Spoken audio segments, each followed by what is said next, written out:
Yo, it is good YouTube. Welcome back to another JC2K video. In today's video, we are going to be talking about Season 7, kind of in review here in NBA 2K26 MyTEAM, because honestly, there were some real positives and some not so positives to this season for sure, and I think it's worth kind of talking about just my overall thoughts. Before we hop into it, if you haven't already, make sure you hit that subscribe button. Help me push towards the 60,000 subscriber mark on the channel. I upload every single day, multiple videos a day. Would really appreciate it if you all do subscribe. Without further ado, let's go ahead. Let's get right into this video. So, first of all, I guess we start with positive. I like starting with positive. I like talking about good things. It's more enjoyable. You know what I mean? Complaining can be fun too, to be totally honest. But first and most obvious positive, I would say, of Season 7. The playoff content was genuinely pretty good. Was it absolutely spectacular? I don't know if I would say that when you compare it to other games, but by 2K standards, it was really, really good, to be totally honest. Hakeem especially was just like a exclamation point on top that I think really finished this season off in a really good way, and that was encouraging to see. Obviously, getting finals reward players, a free invincible for each of the first 6 games of the finals, and then Hakeem for the 7th game, all for locker codes, totally for free. And honestly, with all the cards being at least decent, was nice. I mean, Halliburton's not horrible, Oscar's not horrible, Pierce, Clay, Jaylen Brown, all pretty okay. I mean, Clay especially solid, and then Powell's really good, and Hakeem is really, really, really good. And so that was awesome. I think getting free cards for all the final starters was cool. From the Knicks, I would have liked to have seen OG Anunoby be shooting guard eligible. I would have liked to have seen specifically, I mean, there's a couple things in the playoff content that I think you can criticize a bit as well, and I kind of want to save the negatives for later, but I'll talk about this one now because I think it's worth mentioning. I do think they could have done a better job specifically with the playoff content for the conference finals, and honestly the second round of the playoffs as well. But like, I think it was kind of disappointing that we got a free Invincible Brunson for the Eastern Conference Finals MVP and we didn't get a Wemby card at all. Obviously, 2K is not probably that inclined to give away a 7'4" giant, but at the same time, I mean, I don't know. There's a part of me that would have been like, I think it would have been cool if we'd even gotten like a 100 overall Wemby or something like that. I think that would have been really neat. And I think he's probably going to get a cover athlete card because it's been leaked he's the cover athlete for 2K27. I think he'll probably get some sort of cover athlete card in the next month or so, hopefully. We'll see, but I think it would have been nice to have seen a Wemby card, and we didn't get anything in the playoffs. That was a little bit disappointing to me. No Stephon Castle. The only Dylan Harper card we got sucked. A couple of the guys who really could have gotten cards didn't, and that was a little bit disappointing. But honestly, overall, I think playoff content was a win, and that is definitely a positive from Season 7 for sure. Number 2, I think the Season 7 rewards were solid. Ben Wallace was really, really good, especially at the beginning towards the beginning of the season. Dominique was a pretty good Modor, not as good as Chambers, I wouldn't say, but not bad.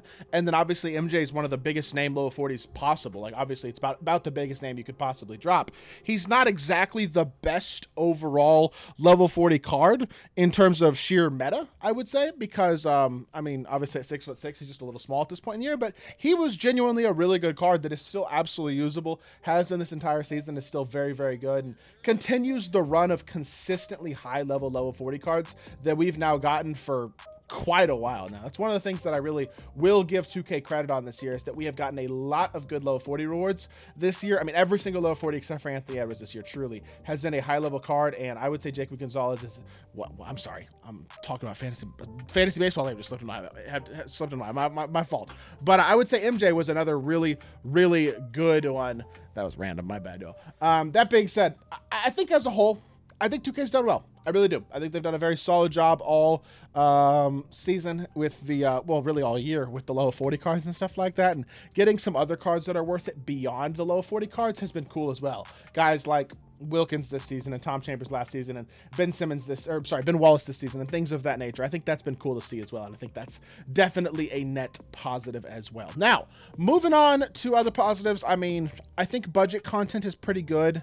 Cards are beginning to become more and more affordable, which I think is super nice. I think it's really nice to be able to get a lot of high-level cards for reasonable prices.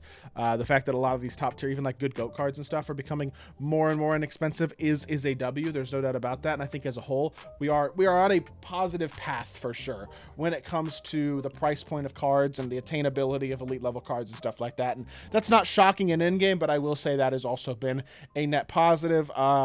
The GOAT option packs, this is where I could say positive or negative is what I will say.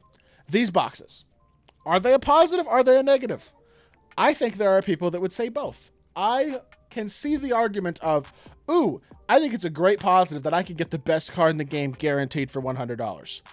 And that's fair. And on my God Squad account, I've bought it 3 times this season. I bought Kareem, I bought Nikola Jokic, and I bought Yao.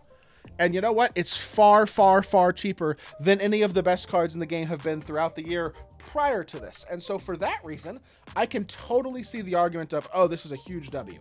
But I can also see the argument, and especially from the angle of a pro money spent player, like on this account, it's kind of annoying because now everybody has the best cards in the game. And if you're not willing to spend $100 a week, or at least $100 a couple times this late in the year, you're at a little bit of a disadvantage because you don't have the top tier cards quite the same. And I think that is a valid criticism. I think you can really say positive and negative about this. You know what I mean? Where, like, obviously it would be nice if 2K would have made these cards more easily attainable. But obviously top tier cards are not generally going to be that attainable. And there's a part of it that's like, oh, it's cool that you can buy them for sure and have them guaranteed. And then there's a part of it that's like, it's kind of annoying that you can't, though. You know what I mean? Or not that it's kind of annoying that you can't get them without spending $100 pretty much, because obviously, especially the best ones, the Ben Simmonses and the Yao Mings and the Nikola Jokic's and the Victor Wembanyama's and the guys people really, really want are going to be extremely, extremely expensive on the auction house still. And those aren't cards that are accessible to the average player by any means. And so that's something that you have to keep in mind as well. But I don't know. I think that could be argued as both a positive and a negative. What I will say, negative, pack odds are still a joke. Like, regular pack odds suck. At this point in the year, we have 6 weeks left in content, man.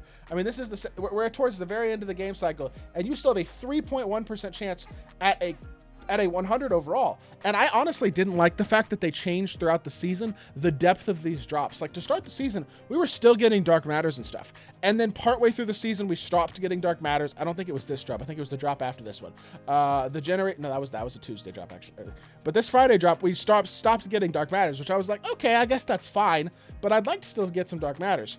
But then we stopped getting 100 overalls as well, literally 2 weeks later. We got the World Tour drop, and then last week got the World Class drop, and there's not a single 100 overall in this drop.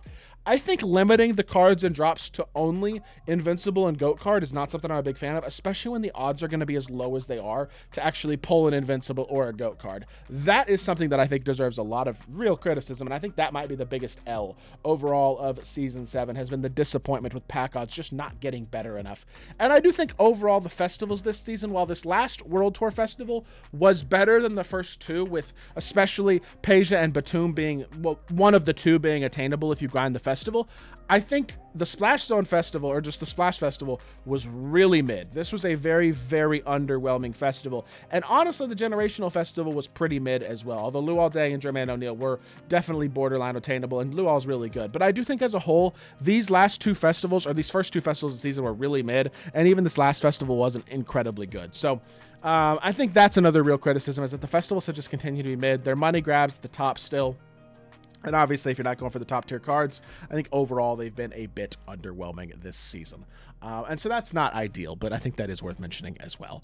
That being said, I'm sure I'm missing things, but I do think that's a good coverage of my thoughts on Season 7 as a whole. Hopefully Season 8 will be a good season, obviously, with it being the last season, or the last real season of new content anyway in 2K26. My hope is that we see a lot of legitimate quality free content and stuff like that.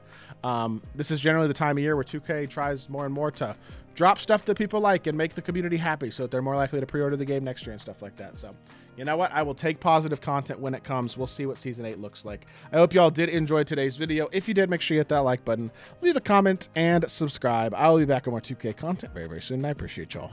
Peace.